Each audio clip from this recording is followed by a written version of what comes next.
Hey, hello guys. Welcome to part 3 of news classification or text classification problem. So till now we have completed the data acquisition step, data exploration or exploratory data analysis step. Then we have done some pre-processing on the data. Then in this part 3, what we will do is we will perform label encoding, appropriate label encoding. Then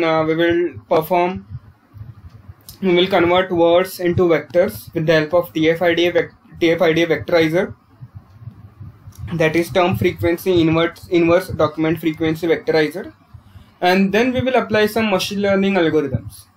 The most important takeaway of this project is we will compare machine learning algorithms with deep learning algorithm of LSTM. So after performing and after model evaluation on machine learning, we will switch towards implementation of LSTM and Keras. So let's get towards the next phase, that is label encoding. Now, as we all know that the target category or our category is in text like technology, politics, business, and so on.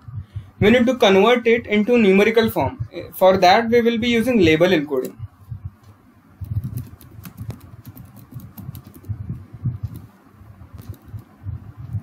So the label encoding method is you can get it in sklearn pre-processing package.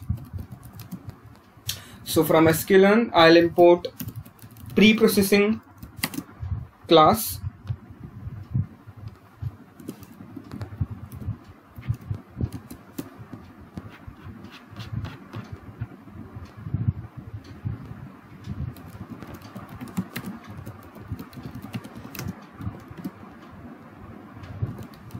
Now I will define a variable, or I can say an object of preprocessing.labelEncoder method.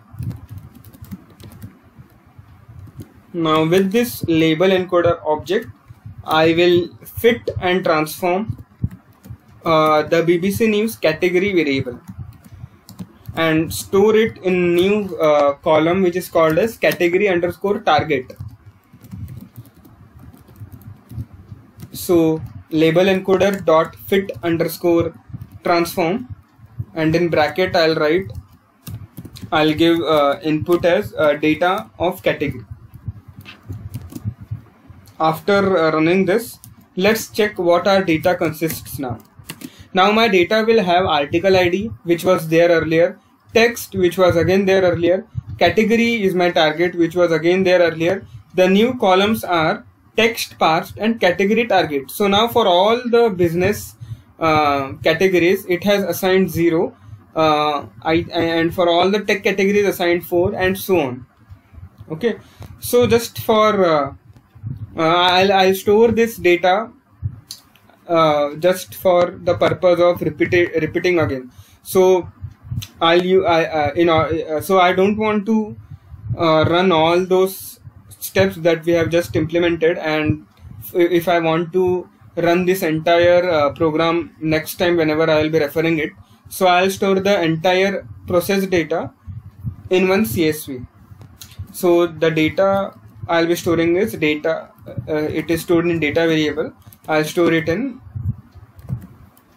I'll use two CSV function, and I'll store it in another CSV. Let's say news pre-process, BBC News pre-process or process, BBC News processed.csv. You can name it anyway, guys. Now let's do splitting. Now let's split the data in training and testing. So for that, I will use sklearn's model selection train test split.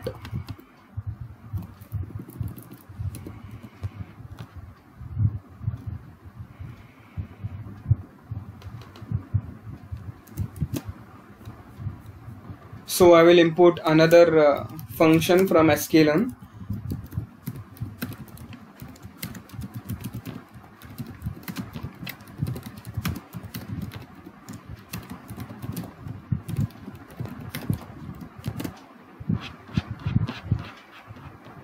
So now I will call this train test split. I'll store the training data in Xtrain, the features of training data in Xtrain. The X test will hold testing data, Y train will hold labels of my training data, and Y test will hold ground truth of test data.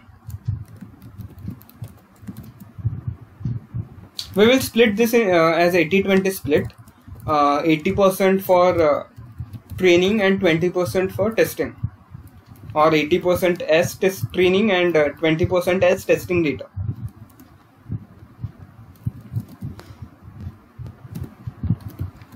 So we will now be using text first rather than and not text column. So the test size I'll give as 0.2, and automatically it will calculate the train size as 0.8. I'll define a random state as 8 just to repeat these results. Correct. Now I just run this. Now let's see how many instances are there in train and how many instances are there in test and so on.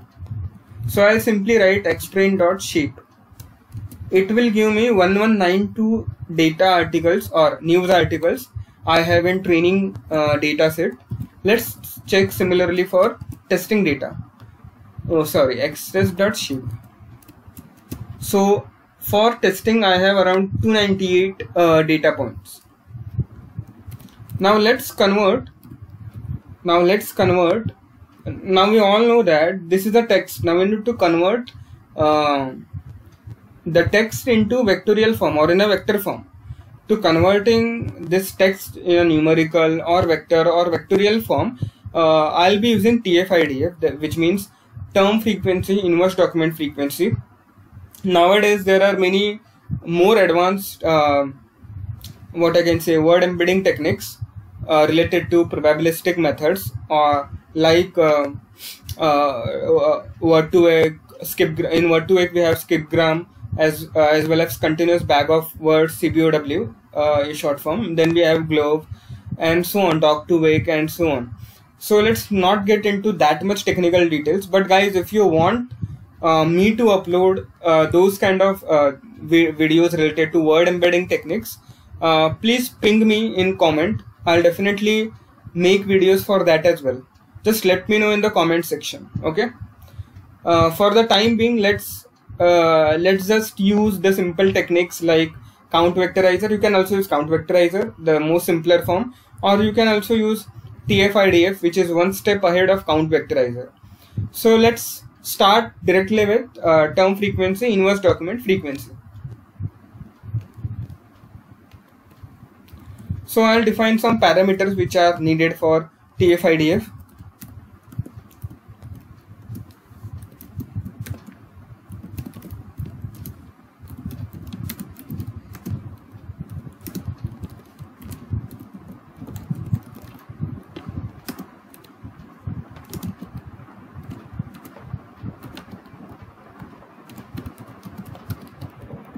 So I'll define max features to be 300.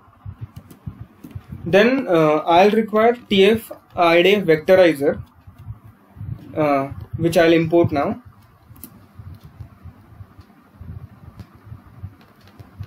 So again I will take help of sklearn library.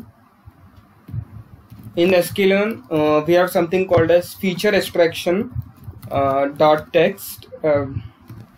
In that you can find TF-IDF.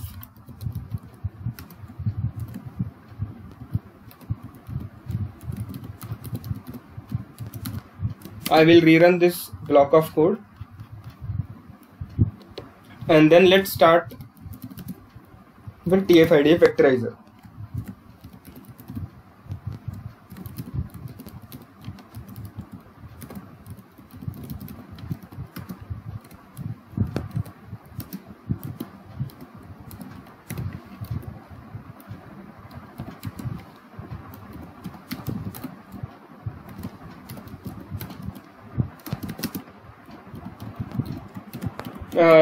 We will define all those hyperparameters here as well. So hyperparameters are those parameters which we define during compile time while coding, whereas learnable parameters are those parameters which the model learns while training itself, like weights in a neural network or coefficients in linear regression. These are called as learnable parameters.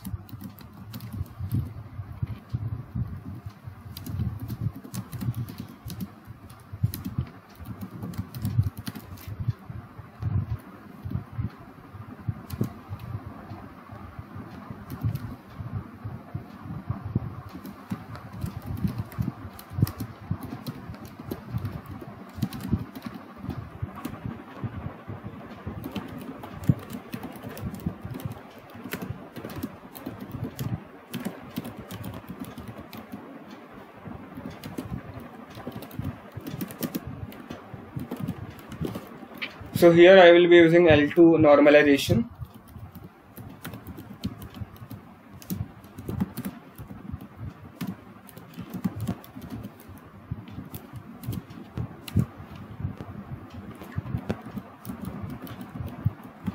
So I'll introduce another variable just not to make any conflicts with the original one. So I'll be using features underscore train to store the features of the training data, which will be then passed to various algorithms, various machine learning algorithms.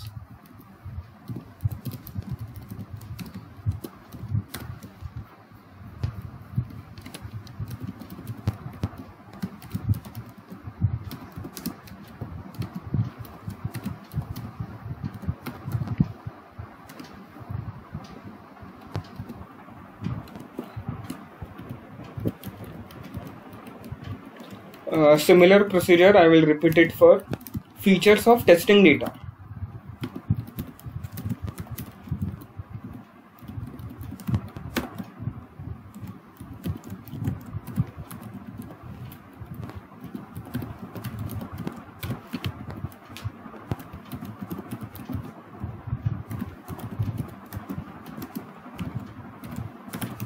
Now let's check the shape of this features train and features test.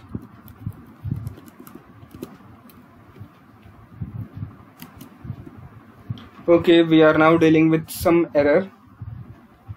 Okay, a misspelling.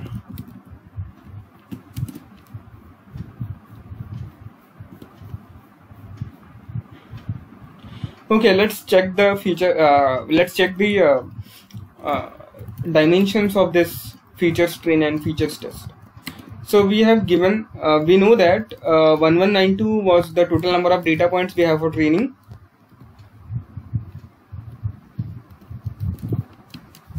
And 298. Let's check for features train and features test now.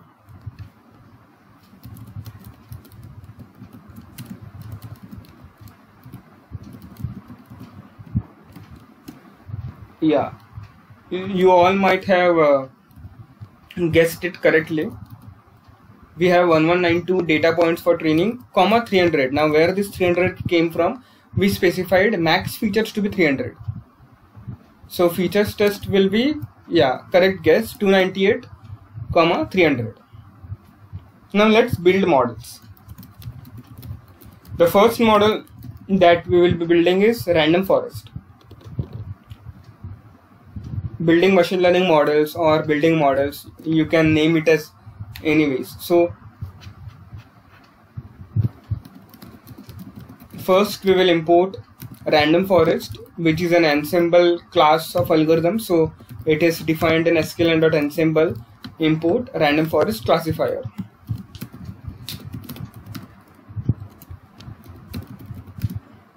So you all might have aware how to build models. If you have not seen my previous video of employee attrition, please go through it, wherein I have explained how to what is the general format of models and so on.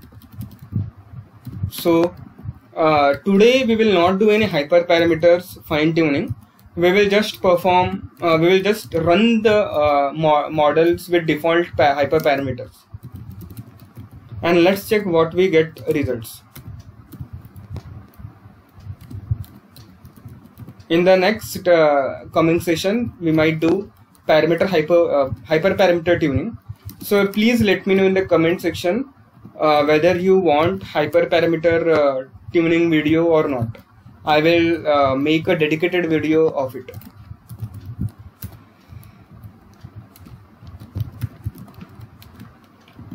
So the evaluation that we will be using for this particular use case is accuracy, because as we all know, the classes are more or less balanced.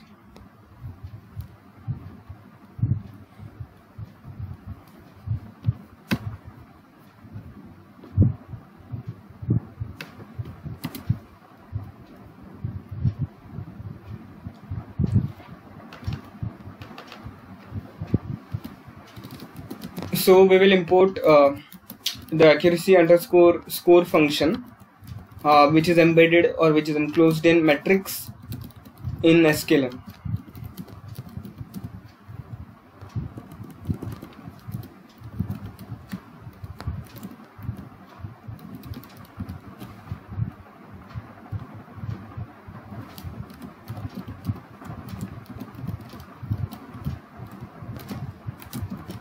The accuracy score takes input two variables. First is a ground truth, and this ground truth or the labels test or and the predictions. So true labels and predicted labels.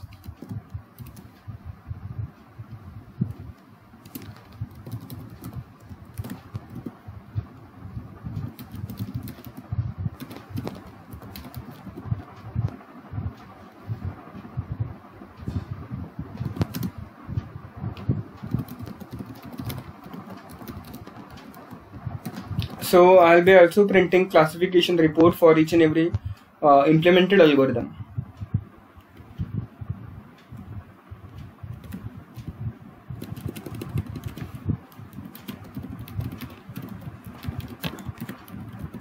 So the classification report also takes similar kind of arguments as such of accuracy score. First is ground truth and the second is predictions. The predictions made by that particular model.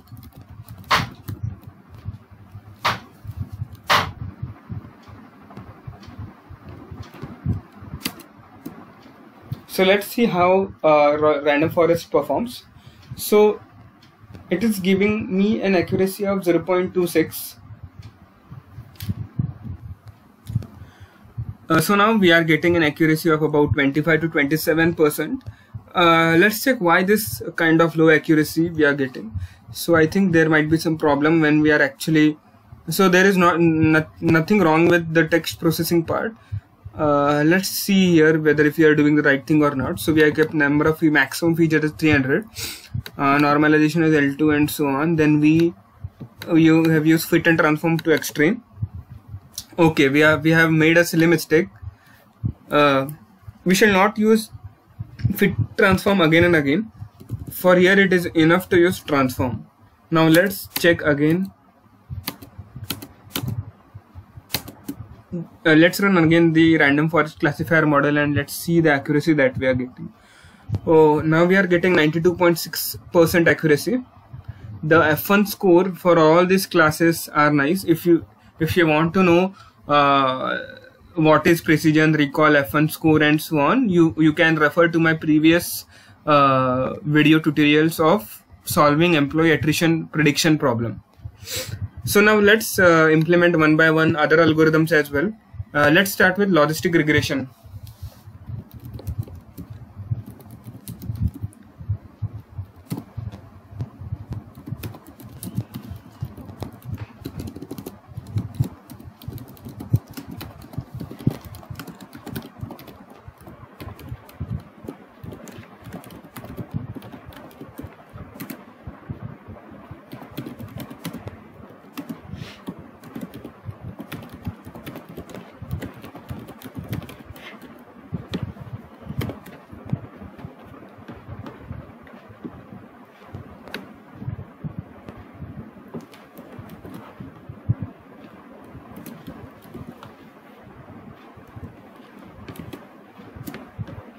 So the logistic regression is giving us an accuracy of about 94.2%.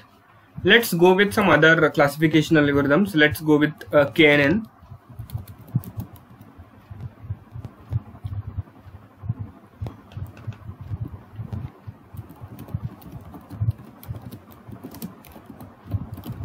So the mistake that we did during fit transform, that same mistake many freshers repeat.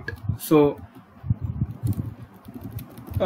when I used to be a fresher, I used to repeat that same mistake, and again today I repeated that same mistake.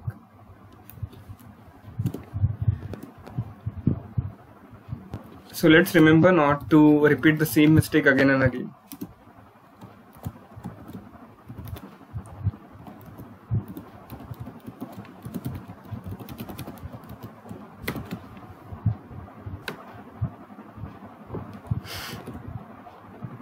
So we will check for KNN. I think the accuracy has dropped with hardly 2 to 3%. The accuracy that we are getting now with KNN without any hyperparameter fine tuning is 91%. Let's see with simple decision tree classifier.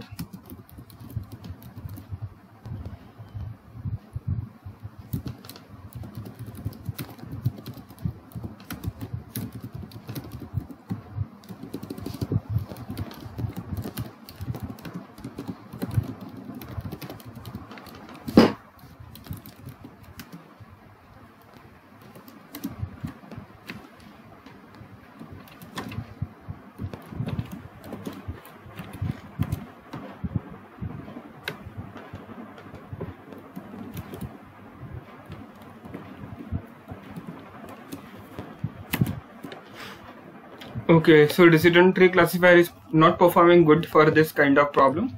Let's check for naive Bayes.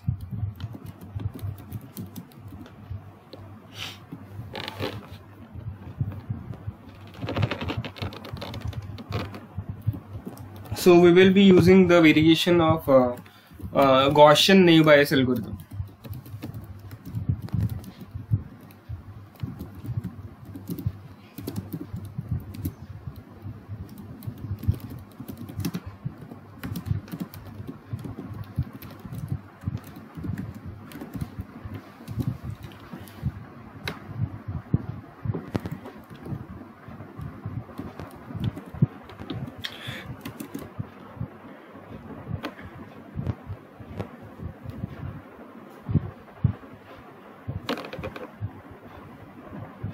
So I think we are again facing with some problems here.